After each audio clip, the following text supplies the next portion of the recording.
Welcome to the USC Marshall Lifelong Learning Executive Education Series. I am your host, Andy Storch, and I'm excited to be joined today by my next guest. Nate Fast is an associate professor of management and organization. Nate received his PhD in organizational behavior from Stanford University and has been recognized for both teaching and research, including USC's Golden Apple Teaching Award, the Dean's Award for Excellence in Research, and Poet and Quant's Best 40 B-School Profs Under the Age of 40. Nate, welcome to the show. Thank you very much. Great to be here. You're a young man achieving so much already. I'm excited to dig into this topic of purpose and finding your purpose with you. I've had many conversations with people about this. It's like one of those kind of big things that you hear about a lot, and yet it's hard to kind of quantify or talk about, well, how do we do this? How do we use this?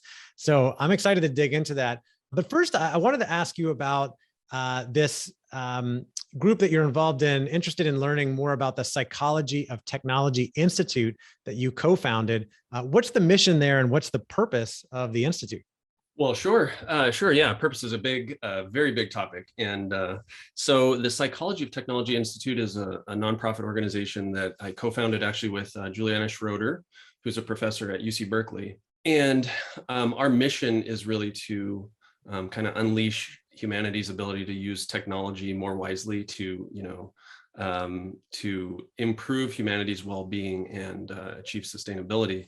So that's kind of a big chunk of stuff that we're trying to do there. And basically what we found was there's a big problem in the tech ecosystem, which is that technology is being developed and unleashed faster than we can keep track of, faster than we can handle, faster than users can make, good decisions about how to use it. And leaders have a hard time, making decisions about whether to embrace certain technologies or reject others. Policymakers often don't even, understand the business models of some of these technology companies. And so we saw a real problem there. And a lot of people try to solve that problem by either, suggesting we got to keep going fast. So hit the gas pedal. A lot of tech companies move fast and break things and just kind of everything is going to take care of itself. Others are saying, let's slow things down, hit the brakes and, kind of put in place a little bit more strict policies and governance kind of mechanisms. We think that's kind of the wrong question. The speed at which, I don't think we can actually affect the speed at which technology, it's going to advance. Yeah, we're not going to, we can't stop new companies and technologies from coming out. There's no way. That's exactly right. We can't. And furthermore, I don't think we want to. So for a couple of reasons, we need to develop new technologies to solve, the problems that we're facing today.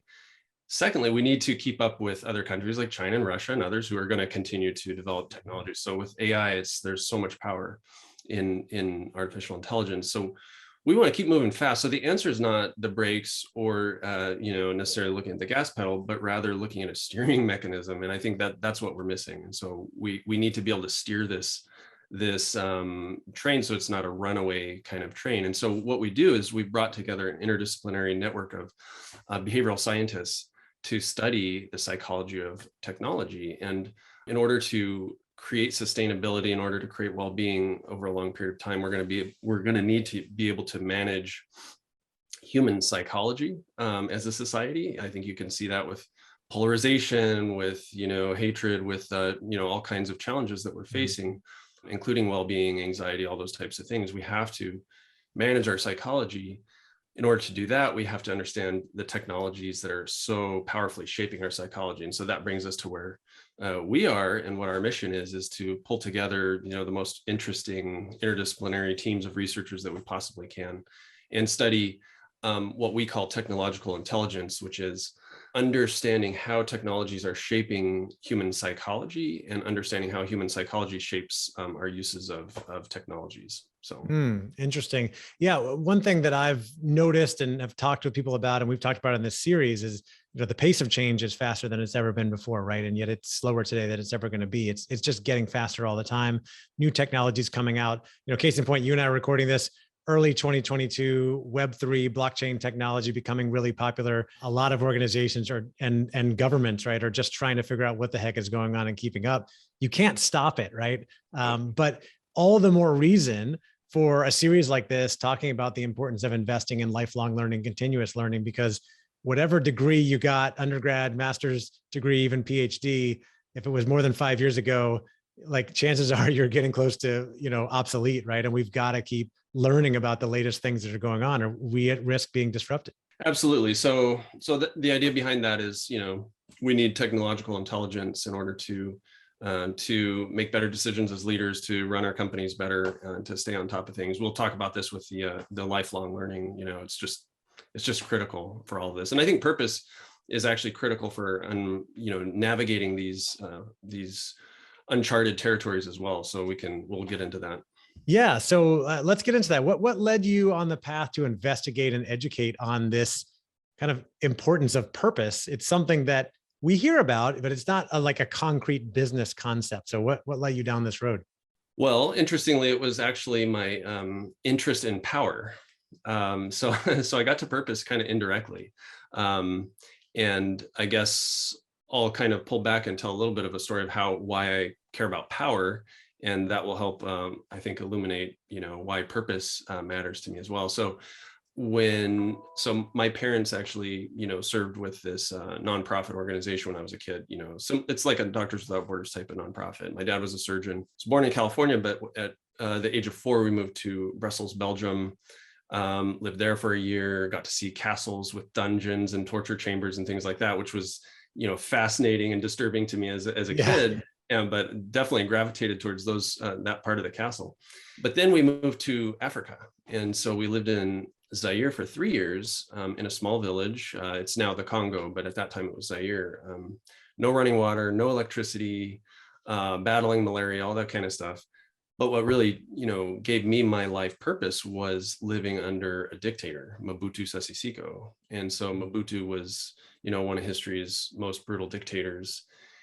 And so it kind of moved from this kind of like imagined kind of torture and killing that happened in these torture chambers a long, long time ago in Europe to this stuff is happening right now. And people are living in fear in the villages. And so that set a lifelong, purpose in motion for me of understanding power systems and helping, good people learn how to navigate them so that they can counter, the power abuse of people like Mobutu. And so then how I came to purpose was through that study of power. I found that purpose is actually one of the most powerful tools that power holders use to become powerful. So leaders who have a sense of purpose, draw people in magnetically and all that. It's a really powerful tool. Right. They kind of rally people around them based on that purpose or that mission that we're all moving towards this thing together.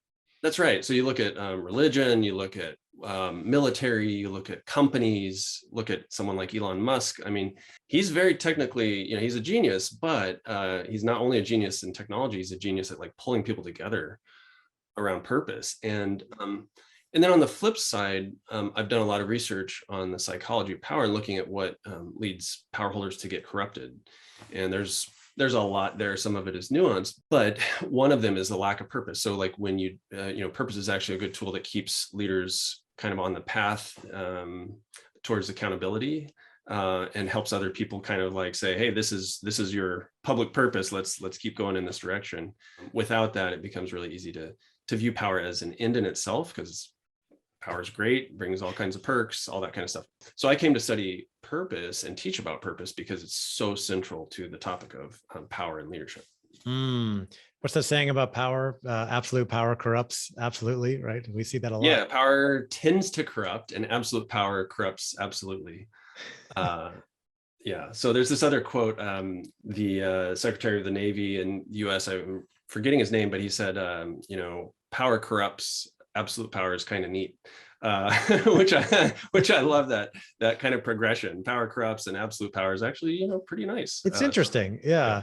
And I see the connection to purpose, and is that there to keep people connected? Let's connect that back to business, right? We're talking to people, leaders in the business world, talent development, training people in the business world. Like, how do we connect this? Why is purpose important for us in business? It's important for a number of reasons. It's important, and we're talking about humanistic leadership, but it's important for the bottom line of the company. It's important for maintaining a kind of happy and healthy workforce. And it's also important for ourselves as leaders and those that we work with for a number of reasons. So we can kind of dig into some of those effects. What I'd like to say is, why is purpose so magnetic for people? And, what is it about purpose that is like so powerful? And I think one of the things that purpose does is it speaks to the core aspect of what it means to be human, which is it provides an answer to the question of why. And so I don't know if do you have kids? I have two. Yeah. Two. Okay. So how old are they? They're 6 and 8. 6 and 8. Okay. So they're probably in the thick of like asking a lot of why questions, but certainly even younger, they start. And we're born with this desire to understand why, like, why is the sense sky, of life? why is it blue? Why are there clouds? How does that work? Why is this, why does the car go so fast? And as a parent, I have two kids that are a little bit older now, but it can drive you crazy. But purpose, like, we don't stop needing to answer that question of why and connect everything that we do to kind of a sense of like why things are, why are we doing this? And so that applies to leaders as well, but a lot of leaders don't realize that. And so like you can look at schools and teachers, and when you think about like the best teachers that you had, they connected like math to rocket ships. And we're not doing math just for the heck of it. We're building space rockets or something really interesting, exciting. And so leaders, same thing. So one of the things that matters in companies for the bottom line is having people who are super fired up and motivated and engaged and loyal to the company. And purpose absolutely provides that kind of mechanism. Yeah, that's that extra motivation. I think people have always wanted to know why they're doing the things they're doing, right? But I think more and more we're hearing and seeing that, especially younger generations, people want to know the why behind the work they're doing. And is it part of something bigger? Is it part of something meaningful? Or are we just going to work to, turn cogs figuratively, right? And make more money. And you see a lot of companies taking advantage of that and connecting more to purpose and mission and rallying employees behind that. Absolutely. I think there was a study that I saw that said, the most important, I believe, factor that people consider is money for how much they're going to make, right? So that's the first thing. Okay, well, let's check that box. But the second most important thing is purpose. Having a sense of like, what are we doing? What is our company about? And people are willing to work a lot longer hours and give them a lot more of themselves and a lot more dedication to putting people on Mars, or if that's what they find inspiring. I was going to say, you mentioned Elon, SpaceX, he has a purpose, a mission that we are going to put a man or a woman on Mars. And I'm sure people that work there are working hard behind, to support that purpose and make that happen. Absolutely.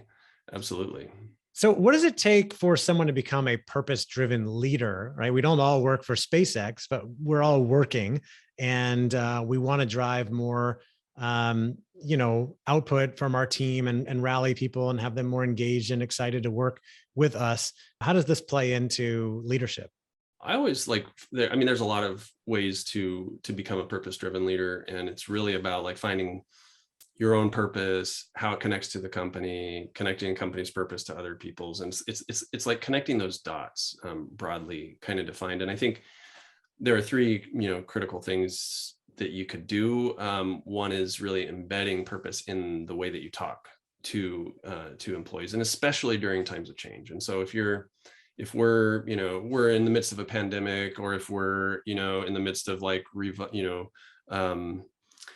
I don't know, like using new technologies and shifting over to a new kind of set of tools that people, gripe about and hate to kind of adopt new technology or whatever.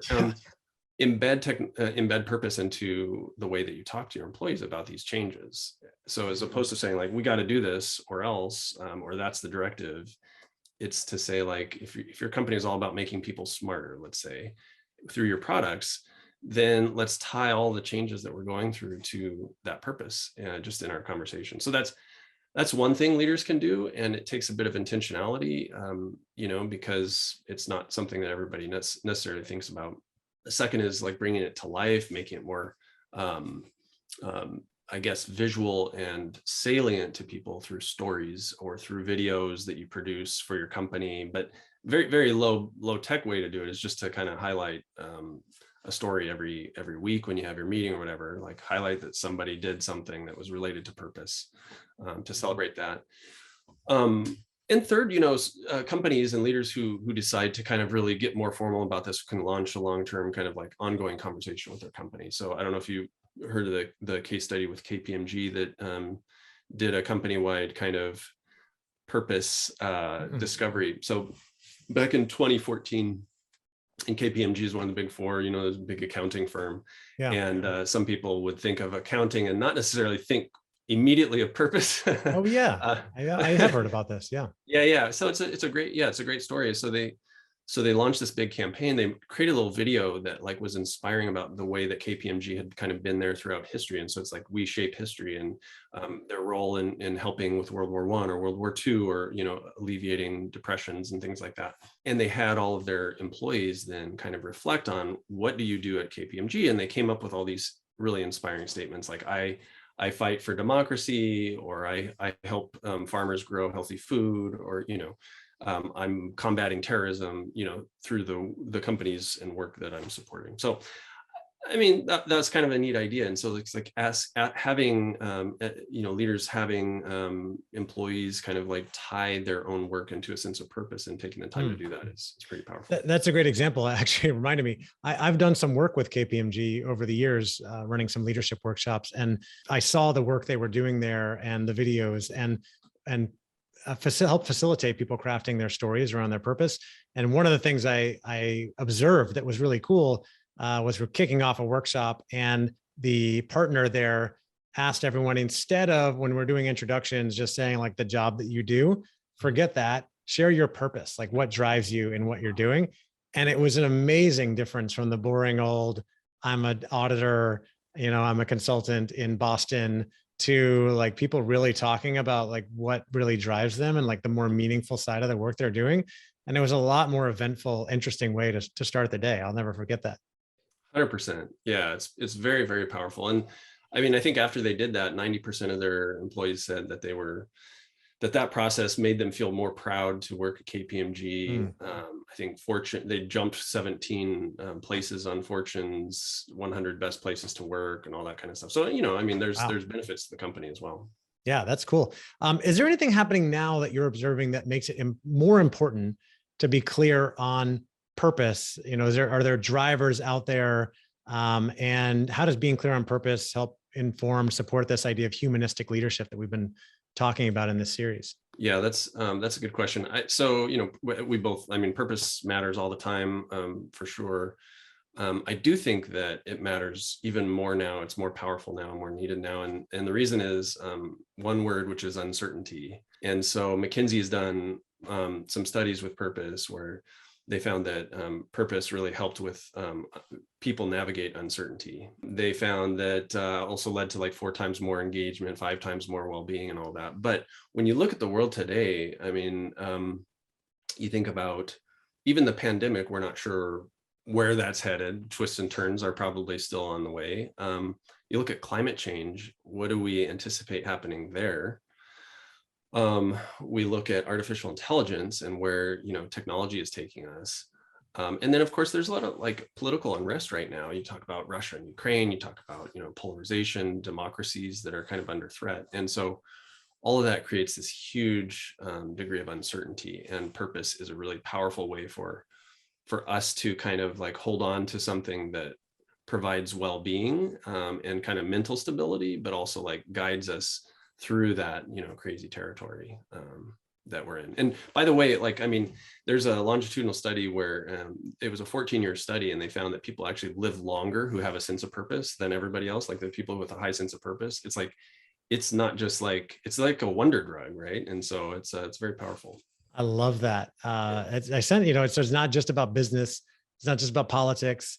It's about personal health and longevity and happiness and fulfillment in life when you feel like you have more of a purpose. I know I've felt that, and I get more excited and exuberant about life when I feel more connected to a purpose. Last question I wanted to ask you, Nate, is something we've been asking almost everyone in this series about the importance of lifelong learning. And we've talked about this a little bit with so many changes going on in the world. And maybe you can connect this a little bit back to the work you're doing in humanistic leadership. But why do you think lifelong learning is so important? What role do you see this playing in, success down the road for business professionals? Well, that's a great question. And I'm obviously a fan of lifelong learning just because that's what I've given my life to.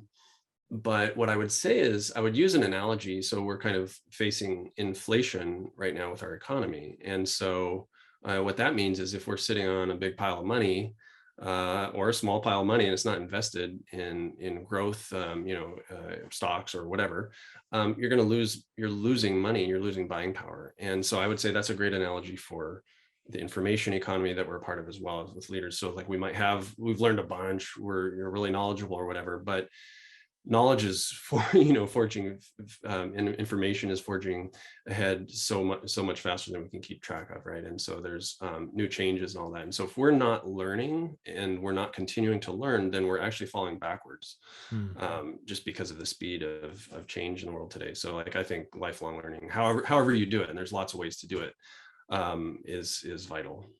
There you go. If you're not investing your money in today's financial climate, you might be going backwards. And if you're not investing in your learning and development in today's fast changing world, you're probably falling behind as well. So important to be investing and connecting back to your purpose and knowing why you're doing it. Nate, thank you so much for joining us today. This has been fascinating. I look forward to talking with you more in the future. Absolutely my pleasure. Thanks, Andy.